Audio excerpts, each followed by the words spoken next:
empregado, não recebe reconhecimento, não reconhece, às vezes, placa, está ali, está escondido, né? Dentro do caminho cristão, a gente diz que esse trabalho é o mais recompensado, aquele que só Deus vê, aquele que ninguém vê, aquele que só é conhecido pelo coração de Deus nosso Pai.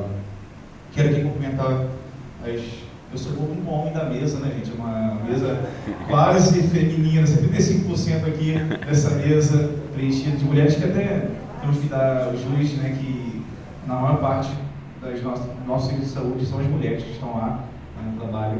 A gente saúda e agradece aqui a Elizabeth, a Márcia, a Josiane, por essa oportunidade de ouvi-las. E vejam, né? Imagino que todo mundo está perguntando o que o padre está fazendo naquela mesa ali. Sabe que é época da igreja onde ele está? Eu não sou dessa paróquia, minha paróquia é São Vicente de Paulo, aqui é São Sebastião, né, que nós somos padres franciscanos. Por que eu vim parar aqui? Não. Que bom.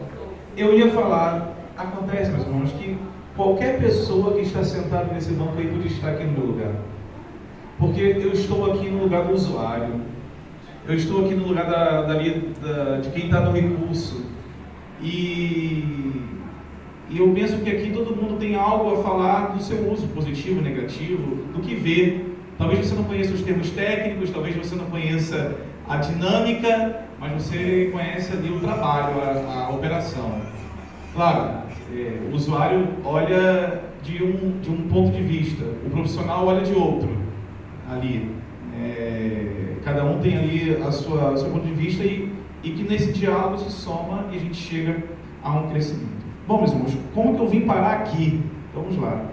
Eu estou terminando meu mestrado em teologia, não tem nada a ver com saúde, embora que meu tema de estudo é salvação.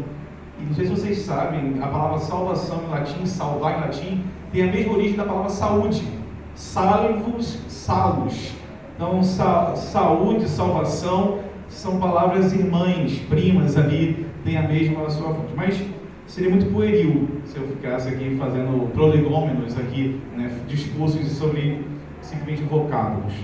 Eu cheguei, quando eu estava no início da pandemia, e comecei a refletir um pouquinho sobre assim, o que eu vou fazer na pandemia? A igreja está fechada, quase nada funciona, não posso visitar os idosos, o que eu vou fazer? Então eu resolvi estudar, não ainda o mestrado, ainda não havia começado o mestrado, mas fui fazer uma pós-graduação e fui escolher, o que eu vou fazer? Pensei lá, várias coisas que o padre poderia fazer, né? Administração, alguma coisa de contabilidade, alguma coisa da parte de direito, e eu pensei, bom, eu suponho que após a pandemia deva crescer as demandas de saúde mental, de transtornos mentais. Então eu escolhi dar um curso de EAD, de atenção psicossocial, saúde mental e atenção psicossocial, que na verdade eu nem sabia que seria para capacitação de alguém que trabalhar no CAPES, mas eu olhei lá aquele título, olhei a ementa e vi que me ajudaria em alguma coisa no meu ministério, e vou dizer, ajudou muito, porque a minha intenção ainda é concluir essa pós-graduação, tive que parar por causa do mestrado, e eu penso que nós podemos fazer outros serviços auxiliares ao CAPES e temos serviço, aqui temos alguns irmãos que têm casas de assistência para diversas finalidades e causas ali de poder ajudar as pessoas que passam por alguns sofrimentos. Enfim, esse contato meu com essa pós-graduação me fez me apaixonar pelo SUS. Até então eu só conhecia o SUS como um serviço de saúde pública. SUS, eu vou lá, atendimento de graça. Mas eu fui conhecer a Constituição, na parte que fala da lei, fui conhecer a Lei 8080, fui conhecer a Lei do Controle Social, fui conhecer a resolução especial do CNS, e, enfim, e ali fui me apaixonando, fui conhecendo, e digo para vocês, eu conheço a parte teórica, não estou na parte prática ali do trabalho, mas eu estou na parte prática do controle social.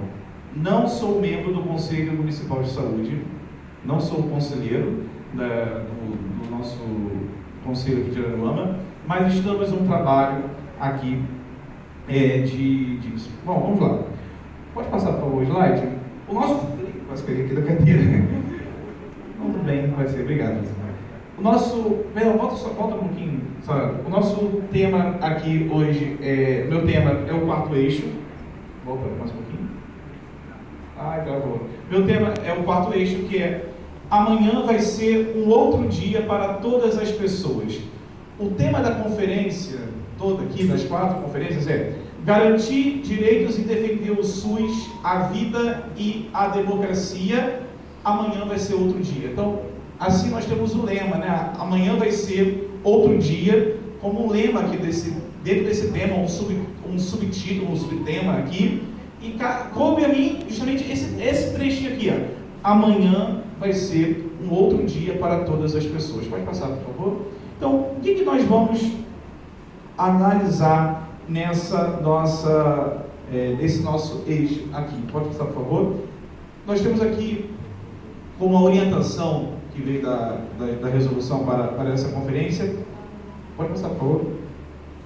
A seguinte orientação: a reafirmação da necessidade da luta contra a desigualdade social e as perspectivas para uma outra sociedade, garantindo o SUS de caráter universal, integral, público e de acesso gratuito, que atua na promoção, proteção e recuperação da saúde, e de um programa de desenvolvimento para a soberania nacional, com a definição de uma agenda estratégica, as prioridades no processo de reconstrução nacional. Bom, texto longo, né? Então vamos reduzir, pode passar, vamos resumir um pouquinho. Passa, por favor. Então, basicamente aqui nós temos como orientação para esse eixo uma luta contra a desigualdade social. O Luciano já nos iluminou um pouquinho aqui sobre isso. Se nós olharmos bem, pode passar os outros 2 itens, nós temos nesses itens aqui, basicamente, os princípios do SUS. O item seguinte é caráter universal, integral, público e de acesso gratuito. A nossa irmã, a Elizabeth, já apresentou para a gente os princípios ali do SUS, na sua explanação para a gente. Eu vou até retomar no slide seguinte, pode manter por enquanto? Aí, só para a gente poder lembrar.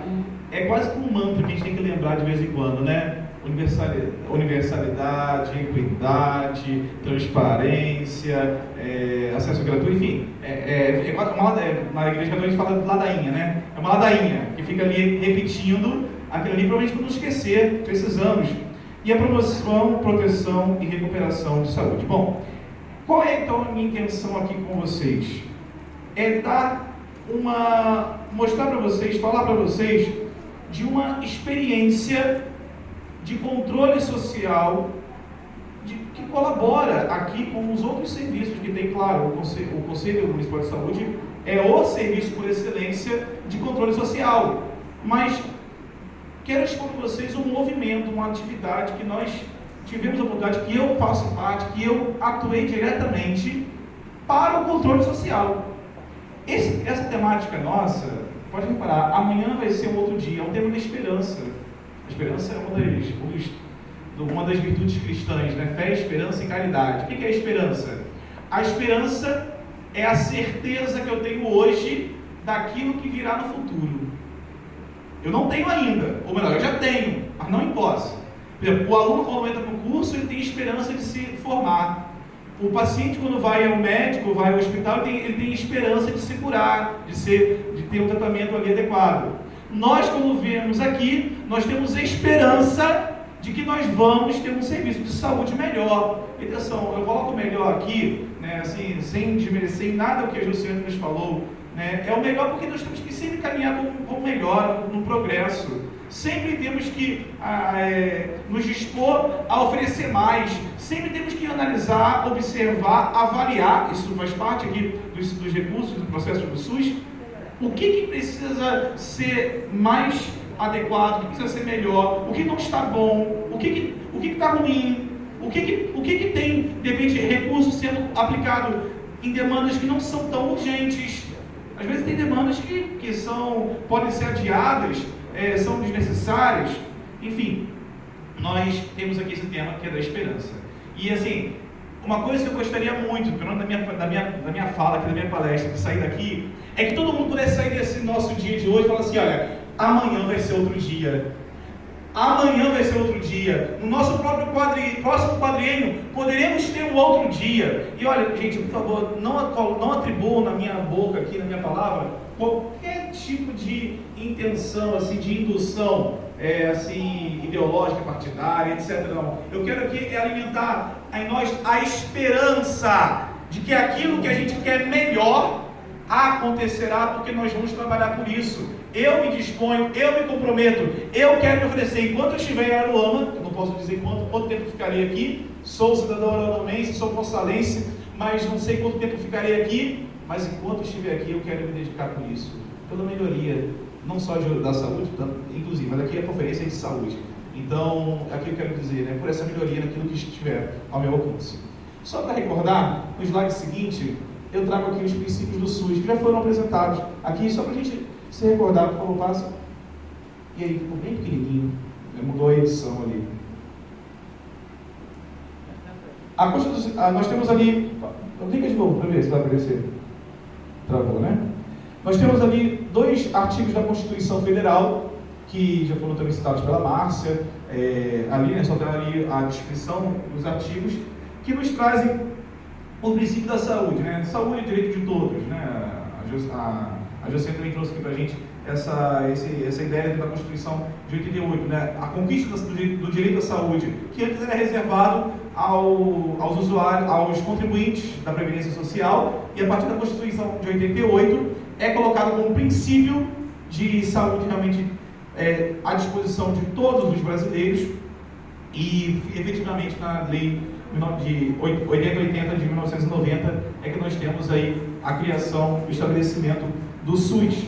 E ali nós encontramos apareceu, que bom, da Constituição, embaixo, no artigo 198, os princípios de descentralização, atendimento integral e participação da comunidade. E vejam que aqui nós começamos então a ver o que? A gestão da saúde não fica só com os governantes, não fica só com os que operam ali nos órgãos de saúde, mas também estão nas mãos dos usuários. Os usuários também têm ali participação na administração, na organização da saúde.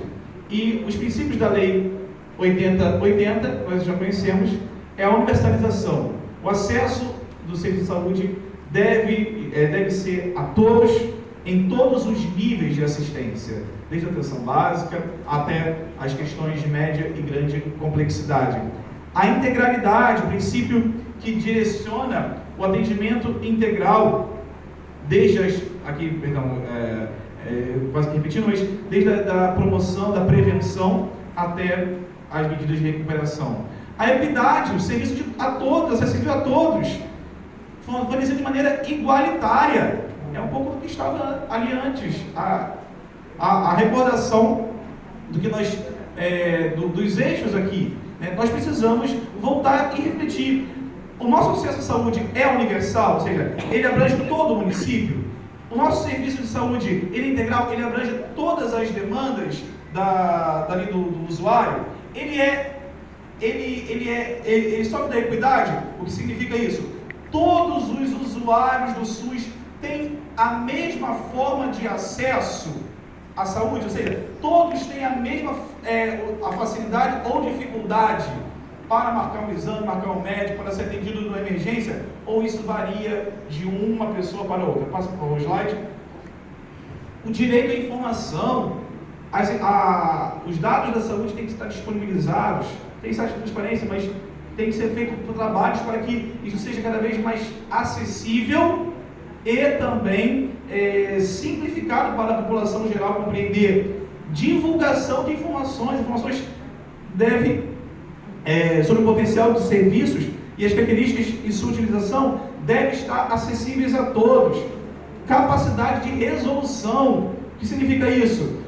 Os serviços têm que ser para resolver o problema, ou seja, você tem que ir ali, seja no PSF, seja no hospital, dependendo da demanda, dependendo do que for, e tem que ter um encaminhamento para solucionar a sua demanda. Claro, de acordo com a capacidade ali daquele órgão e também do estado de saúde, mas deve ser buscado isso aqui. Eu quis trazer esses princípios, queridos, porque eu vou trazer agora elementos de nossa realidade aqui.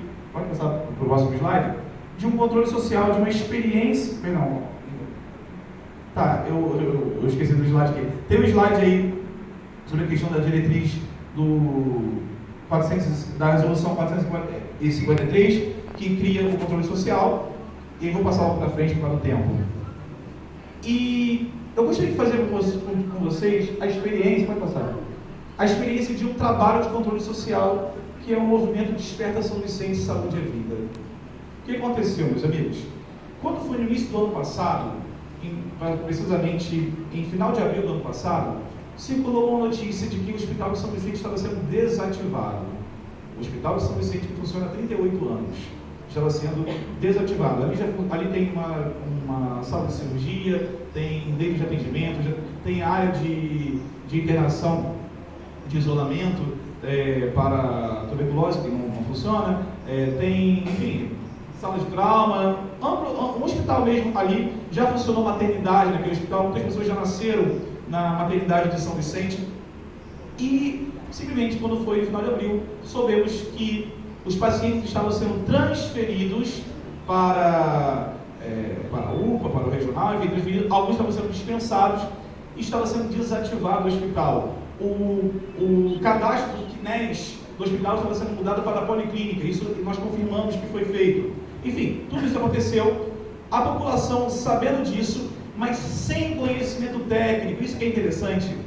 Esse movimento, o que eu acho bonito nele, não foi um movimento político, não foi um vereador que encabeçou esse movimento, não foi uma pessoa que estava envolvida ali numa campanha de um ou de outro, embora que chegaram depois alguns para dar assim, escuta para esse movimento, mas usuários do SUS, e quem encabeçou isso no primeiro momento foi Henrique, não está aqui hoje conosco, que encabeçando aquilo ali, começou a juntar pessoas para fazer um contato, pedir uma ajuda para que mostrasse a importância daquele hospital. Nós temos que entender que daqui a São Vicente são cerca de 20 quilômetros, e de São Vicente até a extremidade do município tem mais uns 15 a 20 quilômetros, 23 quilômetros, que é a região quilombola da Soubara.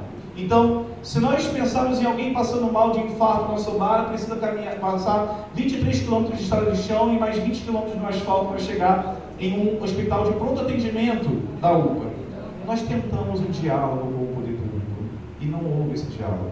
Eu gostaria muito que a secretária estivesse aqui, porque eu falaria para ela: senhora Ana Paula, como que eu desejei, como que nós do movimento, que nós temos alguns membros, desejamos sentar um dia com a senhora, sentar um dia com a prefeita e conversar, apresentar a nossa proposta.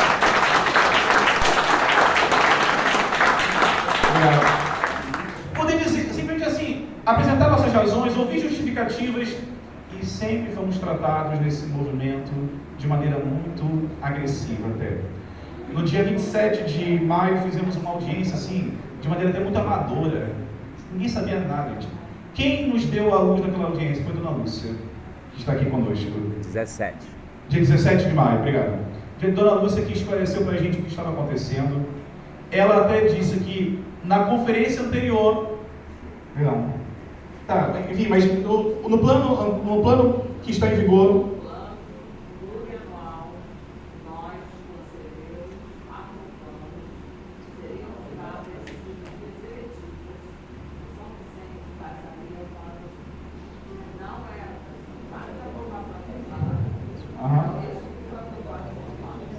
No plano foi aprovado, como a Lúcia está dizendo aqui, a retirada das cirurgias eletivas que viria para o Jaqueline Prat, que seria um novo centro cirúrgico, está funcionando, e teria atendimento.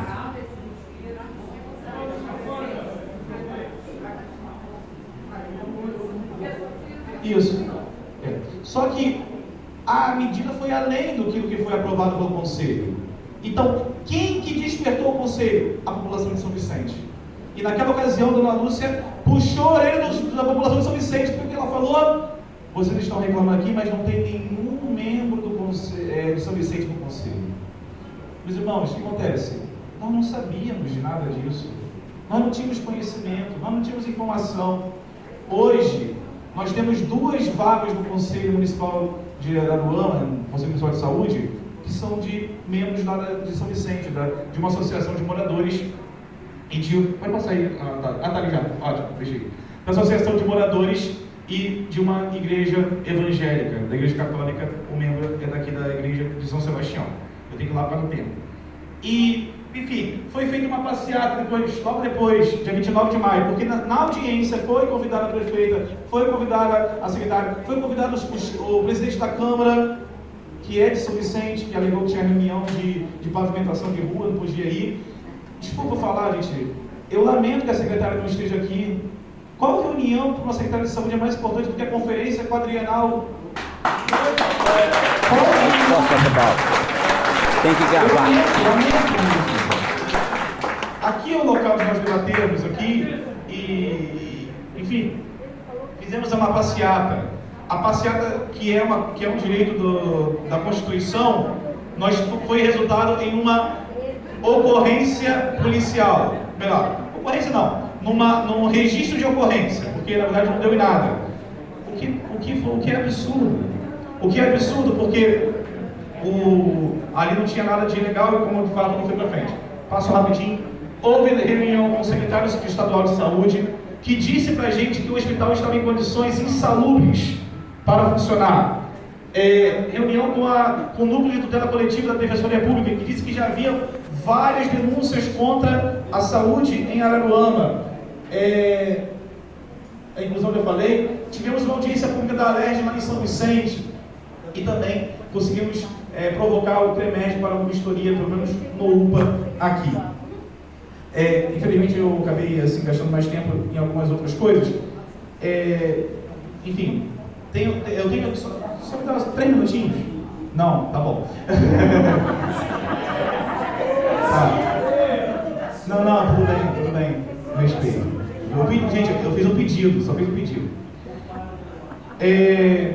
Então, assim, o que eu quero só para dizer aqui, eu teria várias situações aqui. Eu tenho aqui uma lista de demandas, gente, de coisas que a gente só gostaria de conversar e sentar e conversar. Só sentar e conversar. Essa disputa não há. O que eu proponho aqui, para que nas mesas de discussão nós possamos colocar, principalmente, por favor, a extinção das filas de agendamento de exames e consultas médicas, porque parece que isso não tem equidade. Parece que algumas pessoas têm privilégio na hora de marcar exames. Parece que algumas pessoas têm privilégio na hora de consulta. E assim eu indico que nas resoluções possa existir aí propostas em que as consultas sejam auditáveis, que as consultas sejam de maneira que todo mundo tenha o mesmo acesso a direitos. É isso.